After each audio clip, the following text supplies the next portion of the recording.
Welcome to my YouTube channel. आज जो हमारा टॉपिक है वो है consumers equilibrium using indifference curve analysis. अब हमने डिस्कस कर लिया था consumer equilibrium using PPC curve, तो हमारे को पता होना चाहिए कि कंज्यूमर इक्विलिब्रियम क्या होता है। और इंडिफरेंस कर्व का कॉन्सेप्ट हमने बहुत अच्छे से डिस्कस किया है, तो हमारे को इंडिफरेंस कर्व भी पता होना चाहिए। तो यहाँ पे हम क्या फाइंड करने वाले हैं, कंज्यूमर इक्विलिब्रियम को पॉइंट फाइंड करेंगे। किसकी हेल्प से? इंडिफरेंस कर्व की हेल्प से। तो सबसे पहले हमें पता होना चाहिए कंज्यूमर इक्विलिब्रियम है क्या। तो consumer equilibrium refers to optimum choice of the consumer, यानी जब कंज्यूमर एकदम अच्छी चॉइस करता है किसी चीज को खरीदने की, उसको क्या कहते हैं हम? Consumer equilibrium.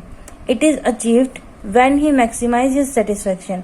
जब वो क्या करता है, अपनी सेटिस्फेक्शन को मैक्सिमाइज करता है, स्पेंड करके अपनी इनकम को across different good and services.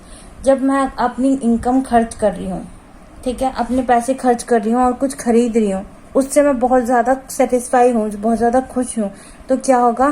Consumer equilibrium की स्टेट अराइज होगी। Balance between what he wish to buy and what he can buy. तो विश क्या कर रहा है वो खरीदने की, टेस्ट और उसके प्रेफरेंस के अकॉर्डिंग उसकी विश होगी। और बाय क्या वो करेगा? बाय अकॉर्डिंग तो वो बजट करता है, यानी कितने पैसे उसके पास पहले से हैं, उसके अकॉर्डिंग ही वो खर्चा करता है। तो मेरे को पसंद तो कुछ भी आ सकता है, पर लेकिन मैं खर्चूंगी क्या? जितने मेरे पास पैसे हैं वही। तो यहाँ पे यही बैलेंस बना के चलना है, तभी हमारा कंज्यूमर इक्विलिब्रियम हम अटेन कर पाएंगे। देखो यहाँ पे हमारे पास कर्व है, गुड 1 ले लिया हमने और ये गुड 2 ले लिया है, ठीक है। अब ये गुड 1 ले लिया है, गुड 2 ले लिया है, इसके ऊपर हमने बनाई है ये प्राइस लाइन या फिर बजट लाइन। तो ये बजट लाइन बन गई है हमारी, और ये हमारा आ गया आईसी कर्व। जिस पॉइंट पे आईसी कर्व क्या होगा, बजट लाइन को टच करेगा, वो पॉइंट क्या कहलाएगा? हमारा कंज्यूमर इक्विलिब्रियम पॉइंट। इस पॉइंट पे कंज्यूमर इक्विलिब्रियम पॉइंट अराइज होगा, क्यू पॉइंट पे, जहां पे आईसी कर्व क्या करेगा? बजट लाइन को टच करेगा।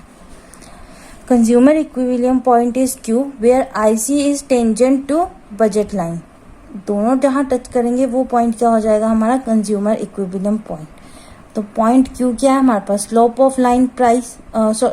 Of price line P X upon P Y equal to slope of IC, यानी कि आईसी क्या हमारे पास? Change in price of X, change in price of Y, यानी एमआरएस। एमआरएस क्या होता है हमारे पास? Marginal rate of substitution. इसका टॉपिक हम पूरा डिटेल में आप डिस्कस करेंगे। तो मार्जिनल रेट ऑफ सब्स्टिट्यूशन क्या है हमारे पास, ये देख लेते हैं। It refers to the rate which the consumer is willing to substitute good X for good Y, यानी कि जहाँ पे मैं आप एक्स प्रोडक्ट को छोड़ के वाई प्रोडक्ट को चूज कर रही हूँ, ठीक है, एक्स की जगह में वाई की जगह में एक्स चूज कर रही हूँ, तो वो चीज क्या हो जाएगी? हमारी marginal rate of substitution. It refers to the number of unit of goods Y which the consumer is willing to sacrifice for an additional unit of good X. मान लो ऑरेंज है और एप्पल है। अब एप्पल हम orange हम 10 खरीदते हैं, एप्पल हम 10 खरीदते हैं, तो हमारे पास पैसे बन गए मान लो 100 रुपये, ठीक है। 10 एप्पल 10 ऑरेंज खरीदे तो हमारे पास 100 रुपये बन गए। वैसे तो ज़्यादा बनेंगे, बट हम ऐसे बना लेते हैं एग्जाम्पल, ठीक है। अब मान लो मैंने एप्पल की यूनिट बढ़ा दी, मैं कह रही हूँ मुझे 12 एप्पल चाहिए, तो मैं 8 यूनिट इसकी ले रही हूँ, ठीक है। यहाँ जो मैंने इसको सब्स्टिट्यूट, इसकी बजाय ये खरीद लिया, इसका जो अमाउंट सेक्रीफाइस किया, उसको क्या कहते हैं हम? Marginal rate of substitution.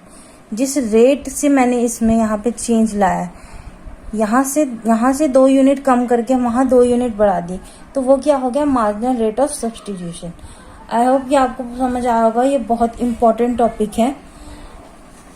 अब यहाँ हम देखेंगे इसकी कंडीशंस क्या है। कंडीशन किसकी? Consumer equilibrium using indifference curve. तो 2 कंडीशन यहाँ पे अराइज होती है। सबसे पहली कंडीशन है कि मार्जिनल रेट ऑफ सब्स्टिट्यूशन यानी एक्स और वाई का क्या होना चाहिए? इक्वल होना चाहिए price of X upon price of Y, यानी कि इंडिफरेंस कर्व किसके इक्वल होना चाहिए? इंडिफरेंस कर्व किसके इक्वल होना चाहिए? बजट लाइन के इक्वल। तभी ये कंडीशन, ये पहली कंडीशन पूरी होगी कंज्यूमर इक्विलिब्रियम, जब हम इंडिफरेंस कर्व के एनालिसिस की हेल्प से करेंगे। अब दूसरी कंडीशन क्या है? At the point of equality between MRS XY and PX upon PY, यानी इस स्टेट पे क्या होना चाहिए? IC must be convex to the origin.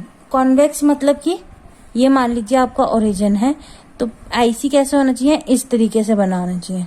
हमने देखा था ना फिगर कुछ इस तरीके से थी, तो कॉन्वेक्स होना चाहिए ओरिजिन के। ओरिजिन ये है और ये इस तरीके से कॉन्वेक्स हो।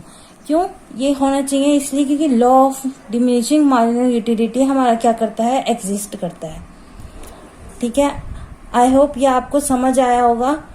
Thank you.